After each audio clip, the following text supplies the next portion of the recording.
జాతీయ జనాభా విధానం, నేషనల్ పాపులేషన్ పాలసీ కుటుంబాల ప్రణాళిక, వ్యక్తిగత ఆరోగ్యం మరియు సంక్షేమాన్ని మెరుగుపరుస్తుందని గుర్తించి భారత ప్రభుత్వం 1952లో సమగ్ర కుటుంబ నియంత్రణ కార్యక్రమాన్ని ప్రారంభించింది. Very important. భారతదేశంలో సమగ్ర కుటుంబ నియంత్రణ కార్యక్రమాన్ని ఏ సంవత్సరంలో ప్రారంభించారంటే 1952లో ప్రారంభించారు.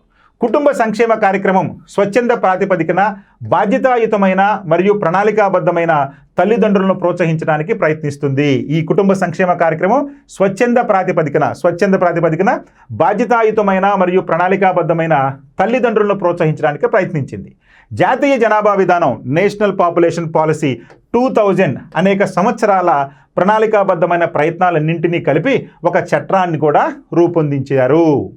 మరి 14 సంవత్సరాల వయసు వరకు ఉచిత మరియు నిర్బంధ పాఠశాల విద్యను అందించడం, శిశు మరణాల రేటును ప్రతి 1000 సజీవ జననాలకు 30 కంటే తక్కువ తగ్గించడం, టీకా ఇవ్వటం ద్వారా నివారించగల అన్ని వ్యాధులకు వ్యతిరేకంగా పిల్లలకు సార్వత్రిక రోగనిరోధక శక్తిని అందించటం, బాలికలకు ఆలస్యంగా వివాహం చేయడాన్ని ప్రోత్సహించటం మరియు కుటుంబ సంక్షేమాన్ని ప్రజా కేంద్రీకృత కార్యక్రమంగా మార్చడానికి ఈ యొక్క NPP 2000 విధాన రూపకల్పన చేసింది.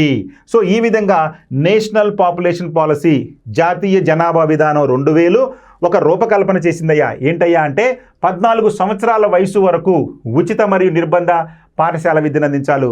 సో ఫ్రీ ఎడ్యుకేషన్ మన ప్రాథమిక హక్కుగా కూడా దీన్ని చేశారు. ఇక శిశు మరణాల రేటును ప్రతి 1000 సజీవ జనాలకు 30 కంటే తక్కువగా ఉంచాలని చెప్పి నిర్ణయించుకోవడం జరిగింది.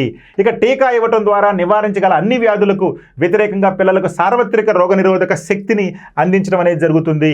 ఇక బాలికలకు ఆలస్యంగా